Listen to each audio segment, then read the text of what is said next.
wake up every day as flesh. Hey y'all, welcome back to the channel. It's your girl J So Tastic. So what? I don't know, but today we're doing tips for 2025. I told y'all I wanted to come back, have some teachable moments, and today I am here just to do that. I have 5 tips that I want to share with y'all that I think I need to improve on and that I need to learn. And hopefully these tips can help you, or maybe it's been a thought in your head as well. What can I do to make my sewing makes for 2025 better than they were for 2024? So I'm only sharing 5, so I'm not going to hold you long. So my first, okay y'all, first I got to slow down so I can talk. My first tip is measurements. I have never ever in all of 24 or since I've been sewing taken measurements. So that is what my plan is to do. Okay, I had a little bit of a disruption, so I had to close my door because my supervisor decided that he wanted to do some work in the background and I wasn't having it. So anyway, let's get back to the video. We were talking about measurements. Like, I have never ever taken measurements before, and I really do think that it's going to be important for me to fit my garments better if I take my measurements. I don't know what they are. I'm always off, and I'm always like, this could have fit a little bit better here, a little bit tighter there, or a little bit looser somewhere else. So with that said, my number 1 tip is take your measurements, know what they are, and then if you have a form, dress form, then you can use that, and then you can make sure that your clothes are fitting whatever shape that is. And another plan that I have for my dress form is to put a bra on there that I currently wear now, so that when I'm draping or making dresses or shirts or whatever, then I can get the, I don't know what you want to say, the protruding part of, the boobage area. So I can get that right, and then I can taper down the waist into what I need to taper that down into, and that way it will fit. And I also plan to put in a faux pas on my dress form, and I plan to put in more derriere, okay, because I need it. It's there, and I think my garments would fit so much better if I did that. So my number 2 tip is to plan my make, okay? Because so many times I see things, I get on Pinterest, I get inspired, and I be like, oh, I want to do that. Oh, I want to do that. Oh, I want to do that. Then I get lost, and then I don't know what I'm doing, and then I spend 2 or 3 days thinking about which one am I going to make. And so with that said, I need to plan better. I don't know if it's you, but it is me. I need to plan better my makes by deciding if I'm going to do an upcycle, if I'm going to do a pattern. So with the upcycle, I need to decide what fabrics I'm going to be using, what my idea is. So with that, I also need to start drafting. Okay, because I get so many epiphanies at night while I'm sleeping. I don't know if it's you, but it's me. I get some at night and I'll be like, oh God, oh yeah, oh, I can make that. Because I have an idea in my head right now with some jeans that I want to make. Chef kiss, y'all. But I don't know how I'm going to pull it off, but it came to me last night. But let me get back to this part. That's for my upcycling. For my pattern soles, I want to plan the pattern. Why I need this this make. Why do I need it? Is it going to enhance my wardrobe? Is it something that I just want to make for an event or like a one-time thing? But yeah, okay, I probably will wear it again. Yes, and I want to make sure that it is sustainable and that it's fashionable and that it's something that I will wear, that it is a timeless piece. Okay, so with that said, with my patterns, I need to be more intuitive about how I go about sewing my makes and choosing my makes, so that it can enhance, and I'm not just making a bunch of stuff that I don't wear. So I also need to learn how to read my patterns better. because I'm not a big sewist and I don't be wanting to read all the instructions. I just want to look at the pictures. So if that's you resonate with me. And then I want to be able to choose the right fabric. So looking at the pattern and reading the pattern, it all tells you about what kind of fabric you should probably use, what notions you're going to need, what zippers you're going to need. The only thing patterns don't really tell you is what kind of needle you're going to use and what kind of thread you may use. So you kind of like have to, it tells you about zippers as well. So you kind of like have to make sure that your thread, because thread gets old, believe it or not. So you have to make sure that you're using the right kind of thread. I know I do use several different types of threads. So I even use the clear, I use the stretch, just to give you an example. I use the, just the regular polyester thread, and then there's denim thread. I use all of those, so I need to make sure that I have the correct needle. So that leads me to that, making sure that my needle is going to fit whatever thread that I'm using. I also need to make sure that I am changing my tensions, my width, and my lengths according to what I am sewing. I think the average is usually 2.5, maybe 3 at the most. And when you're doing stuff like gathers, then you kind of like spread it out or, go from there. So with that said, the next thing that I had on there, was time management as one of my most important things as far as planning my makes for 2025. Time management. Because sometimes I'll see something on pictures and I'll run upstairs and I'll be like, ooh, let me see what I got I can make. And girl, I'll be having other things to do.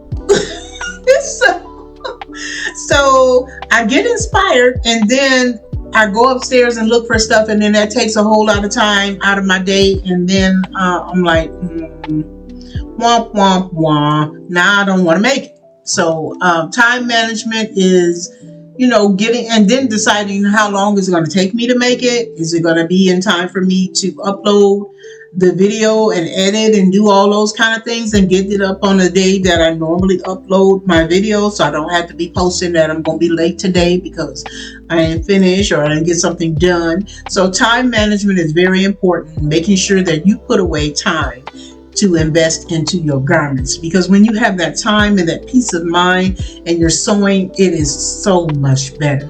To give you an example, was my blue skirt that I just made off the cuff. I didn't have no pattern or nothing, but that make was a special make for me. It wasn't really the fabric. It wasn't that I didn't have a pattern. It was the purpose. So the purpose of something that I'm sewing is very important to me. So the purpose that I was sewing at was for people who had diabetes, and stuff like that. So that meant a lot to me because it has touched so much in my family. So I was at peace with that item, and I think you guys really enjoyed that video as well. So if you haven't seen it, I'll put the link in the description box below, and then you can go and watch that video. And don't forget to give your girl a like and a thumbs up, a like, or whatever, share, comment, put it all out there. Okay. So getting down to number 3. Purpose. I think I kind of like mentioned it. Why am I making this garment? What's the purpose of it? It could be just a special event, just something you just want to just jump out of the blue and make. I do it all the time. Sometimes I end up with stuff that I ain't gonna wear. I just want to see if I can do it. So maybe I should practice with things like muslin or with a sheath or something that some fabrics that I don't really care about. So that's why I thrift. So I thrift fabrics like sheets and stuff like that. Not so much muslin. I've never used muslin before. I hear that we should. That way we can, taper the garment to fit us better if we do a muslin first and then make the garment. That way you don't waste your time and you just can go ahead on and sew because you've already sewn it up. You've seen the mistakes you made. You've seen where you need to enhance it or where you need to make it better.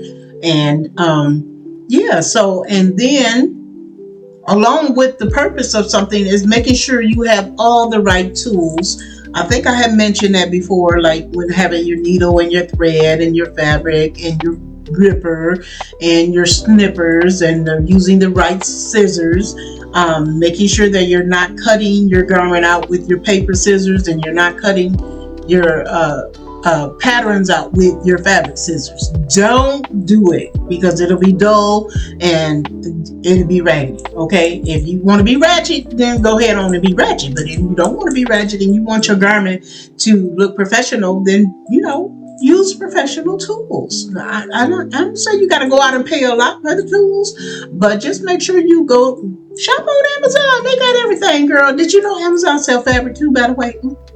I didn't know, but yeah, now I done found out, okay? Because I use maybe Mood, Hobby Lobby, and Fabric Wholesale Direct. Fabric Direct Wholesale, one of them ways. FWD, yeah, Fabric Wholesale Direct. And I'm not sponsored, nothing like that. They should, because I buy a lot of fabric from them, so I'm gonna have to go back and talk to them. So with that said, let's move on into number 4. You say you want to be a minimalistic, so you are sewing to create a wardrobe. Well, that means you're gonna have to get rid of some of the stuff you got. So your girl say, don't totally get rid of it. Get rid of those things that you really don't want to deal with or whatever have you. But other stuff you can upcycle. You can take garments apart, learn how they are structured and how they are made, and then you can get your skills from there. Because everybody don't go to school. I didn't go to school. I went to school when I was, let me take it back. I went to school when I was 10. Okay, I went to a couple of classes, learned how to put together, we all learned how to put together a little pin thing, a pin holder around your wrist, learn how to sew an apron or something like that, learn how to make, something real simple, skirt maybe. So, not anything extensive. So I have not been in school for sewing. So I am a self-taught sewist. So I'm still learning all of these things myself. And I also decide on whether my garment is going to be a seasonal garment, whether it's going to be a garment that I can wear all year round, how I can utilize it in more ways than one. So I want to make sure that I get utilization out of my garments in many different ways. So I try to sew things that I can wear with other things that I've made or old things that I've had in my closet for a while, and I can upgrade it a little bit. So number 5 is make sure that you are in a space that works for you.